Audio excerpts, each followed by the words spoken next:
I mean, if you struggled to put a tampon in, I've just showed you. Don't shove it though. Hello everyone and welcome back to my channel. Today's video is going to be something a little bit different, so that's why I'm sitting on the bed, that's why I've got my comfy clothes on, that's why I have no makeup on and my hair's in a bun, because I want this to be a really chilled out video. I want you to feel like you're chit-chatting to one of your friends, I want you to feel comfortable, I want you to feel like this is somewhere where you're free to ask questions if you have anything to ask. So in saying that, I'll leave my Instagram linked here. If you have anything that you want to ask me after watching this video, please don't hesitate to. I would never share your questions with anyone. I would keep it completely anonymous. So in this video, we are going to be talking about the topic of periods. Now I feel like periods are such a taboo subject that people don't talk about enough, which leads to younger girls being left in the dark about periods. Now if you get uncomfortable talking about these kind of things, maybe click off the video, maybe don't, because maybe you'll learn something that you didn't know you needed to know. Just like a little chit chat about what to expect when you get your period, how you might know that you're about to get your period, how you deal with your period, tips and tricks of periods, period, and my experience with getting my period for the first time as well. It's really hard to tell a girl when they're going to get their period. I mean, it's so different for so many people. I know that my friends, there were some that got them when they were 12, there was some like I that got them when I was like 13, 14, I think I was 15 actually. No, I was 13 or 14, I don't know, it was so long ago. And then there's some other people that don't get them till they're a bit later on in life, till they're like 16, 17. So I mean, there's no normal time to get your period, okay? So if you're already stressed and you're like, don't stress. But some of the signs to look out for if you're waiting and you're excited to get your period for the first time are most likely you're going to already have some boobs and you're going to have some hair growing in places that hair has never grown before. Both of these things are normal. Both of these things are nothing to be ashamed of. Both of these things can be very new and different to some girls, and some girls really struggle. I know that I didn't love having armpit hair for the first little while, but as long as you're open and honest with your mum, your dad, your guardian, whoever you feel most comfortable talking to or can talk to, you're gonna be okay. I know my mum wouldn't let me shave my legs, but she'd let me wax my armpits. There's always ways and things that you can do to deal with body hair, you know? So this article that I'm reading says that your period begins 2 years after you first start to get breasts. For most girls, this is around age 12, but it can be as early as the age of 8 or as late as 15. I will leave this website down below because it's the one that I found that was the most simplest, and the most educational for young girls. Here's another thing that I personally didn't know when I was first getting my period. Before you get your period, it says a good sign you're getting close to your period is you'll notice some discharge coming out of your vagina. Now this is sometimes the best way to describe it, and I don't want to turn you off eggs forever, it's like the egg yolk kind of look. It does vary from person to person. For someone it could be just like a clear sticky kind of liquid, to some it could be the white goopy liquid. Anything in that variation is normal, but if you for some reason feel like it's not normal, then tell your mum, dad, guardian, and they will help you from there. You might have to go to the doctor, you might get it checked out, it could be nothing, it could be something. It's nothing to worry about, but that's just something you need to know that is going to happen before you get your period for the first time, and then throughout your entire period life, that will happen. Another question that I'm sure is asked a lot is, how do I tell my mum, dad, guardian that I have just gotten my period for the first time? For me, it happened to me during the night at home. So I woke up, there was blood on my sheets, I went to my mum and I just kind of went, and my poor mum, God bless her, was not prepared. There was not a pad nor tampon in the house.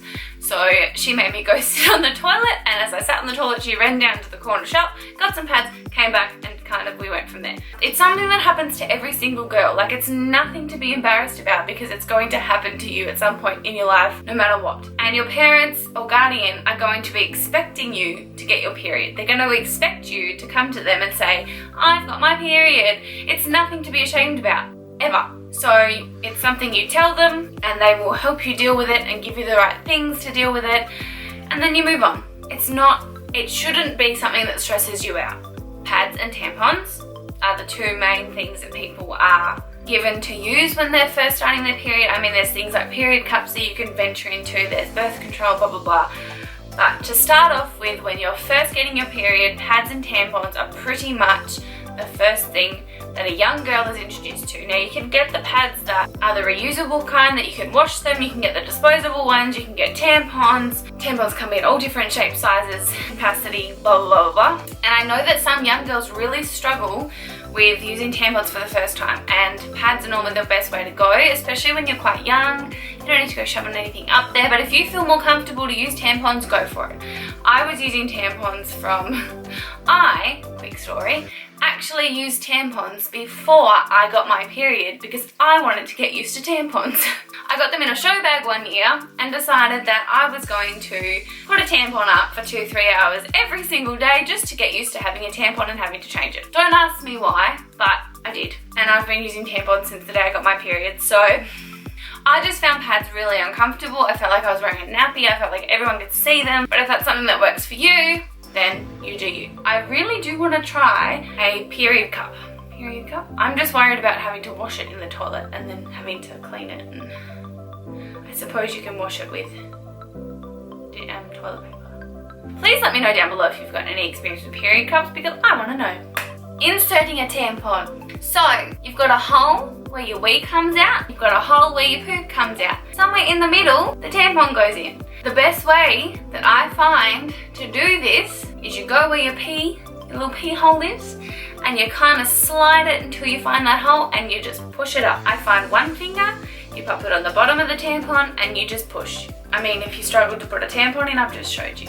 Don't shove it though. That's the simplest way I can tell you to use a tampon without actually showing you, and I'm pretty sure I'd get kicked off YouTube if I showed you how to use a tampon. Tampons and pads all come with different variances of absorbency. I normally stick to always using the heavier types of tampons just because my period changes, like the flow of it changes every single month. So I can't tell you the first day I'm really heavy, the second day on this, the third day on that. I don't know. I just always stick to heavy because then I'm always covered. You learn to know what works best for you. Can I go swimming when I have my period? If you feel comfortable to use tampons, yes you can. Nothing comes out. I've never ever had an instance where I've gone swimming and I've been on my period and I've worn a tampon and I've bled everywhere. Unless your tampon is really full and you need to change it anyway, you shouldn't be bleeding anyway. Pads though don't work for swimming because they absorb all the water, because they're out of your body, they absorb all the water and then the blood will go. It's a messy situation. Just use tampons if you'd like to swim. Another thing that I've learned over the years, if you're taken by surprise by your period one day and you don't have any pads or tampons with you, toilet paper. Wrap it around your undies and then put a little ball on top of your undie, like on top of that, and you're all good to go till you find a pad or tampon. That is something that I think is really handy to know, and I'm sharing my secret with you because I think girls need to stick together, and I'm telling you what works for me. Something that happens to a lot of girls that they get embarrassed about, which I can see why you get embarrassed about it, but you shouldn't, because yes, you didn't mean for it to happen, but you know, I know back in the day when I was at school and I'd get my period or my friends would get our periods, we'd always like stand up from sitting on the floor and someone would say, check my skirt. Have I got something on my skirt? Or you'd stand up and you'd check the chair you were sitting on. It's something that younger girls for the first time when they have their period are really paranoid about. 9 times out of 10, if you change your pad or tampon regularly, you're not gonna leak. You're not gonna have any blood come through onto your actual clothes. Your undies, on the other hand, are going to get trashed. During your period, wear some daggy undies, and most of the time the blood comes out of your undies and you're all good to go. So don't stress about the undies getting ruined, and don't stress about your pants, because 9 times out of 10 you will not leak. If you're doing everything you're meant to be doing when you're wearing a pad or a tampon, you will not leak through your pants. If you do, just get a jacket and tie it around your waist until you can get somewhere you can change your pants. Getting your period at school. This is something I didn't have to, I've just told you, if you don't have anything in your bag, here's a tip as well. If your bags or lockers are exposed to where everyone can see them and you have a jumper on, you sneaky get in your bag and you know where your tampons or pads are and you go around, you pop it under your jacket in your pocket and you walk like this to the toilet if you don't want anyone to see your pad or if you can swipe it into your pocket without anyone seeing, do that as well. But there's a little handy tip for you getting it at school. Most of the teachers at school, well, every single teacher at school, I remember going on a school camp one time and one of my teachers put all the girls in a room and said, I am taking pads, tampons, Panadol, this, that, the other, whatever you need for your period, I'm taking it. If something happens to you on camp where you don't have any of these resources, please come to me, I'll help you out. Here are my pads and tampons, here's the bag, take them. I also know that my school down in the office had supplies for girls to use if they were desperate. I also know that nearly every single female teacher at a school is ready for that, oh my god, I have my period, help me. They're ready for that question. They're ready for someone to come up and say that. So don't feel ashamed, don't feel like you can't talk to your teachers, don't feel like it's something to be embarrassed by, because again, it's not. It is also really good though when you get to maybe the age of 11 onwards to maybe take something to school with you every single day and maybe a spare pair of undies as well. Okay, so period cramps. They are caused by your uterus contracting and pushing all the blood out. They hurt sometimes. Sometimes they really, really hurt. Cramps can be really different for people. Sometimes cramps make people not be able to get out of bed. They can't do simple tasks, like they're actually paralyzed by these cramps. They're in so much pain. For me, I feel like exercising helps my cramps. Eating things that are high in high in magnesium helps my cramps. I've never had them to the point where I can't move, but they've definitely at times been really excruciatingly painful. Heat packs do wonders, just moving your body slightly. Orgasms, if you're into that, if that's a thing that you're doing, orgasms are really good for period cramps. It's something that everyone goes through, and there is Panadol that's just period Panadol, that just basic Panadol, whatever you need, whatever, you will find things that help deal with your cramps.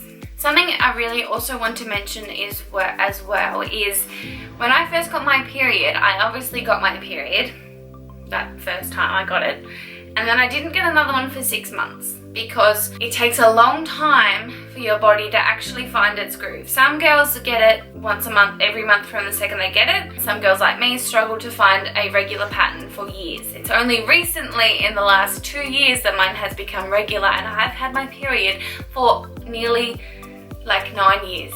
Periods can last up to 7 days, and they can also last 2 days. Mine lasts 3 days, the last day being very light. How much blood do you lose? Now, I remember thinking, oh my god, I must lose like a litre of blood every period. But it's not that bad, because your blood mixes with fluid, because you're seeing it all in a tampon and you're seeing it full of blood. You think, oh my god, it's full, but really it's just the outside layers. Like, you're not losing anywhere near as much as you think. You're only losing a few tablespoons every single month, so it's nowhere near as much blood gushing out of you as you think it is. Another thing is, you're not going to have your period for the rest of your life. You're going to only have it until you hit menopause, which is like when you're 45 to 55-ish. What is PMS? PMS is something that I struggle with a lot. PMS is premenstrual syndrome, which pretty much just means you're in a bad mood, you might be a little bit more sad or more worried than normal, really bloated, and you get pimples. It's because all your hormones and all your chemicals in your body are changing, and it's very overwhelming sometimes, and sometimes you just cry. Sometimes it just gets too much and you cry. There's really nothing you can do about it. Sometimes you just want to cry all day. There are so many other things that I could talk about in this video, and if you do have any other questions, please let me know via Instagram, in the comments down below, wherever you want to ask the question. I'm hoping that I'll be able to help you out, answer it. I might have to do some research and find the answer and then come back to you, but periods are really daunting. They're really hard, especially if you're a young girl. They can be really scary sometimes, but I promise you, after having my period for the longest time, it gets so much easier, and it's just not something that you even think about. Once you're a pro, you know what to do. Alright, thank you guys so much for watching. If you did like this video, don't forget to give it a like and subscribe down below if you haven't already. And I'll see you next time with another video.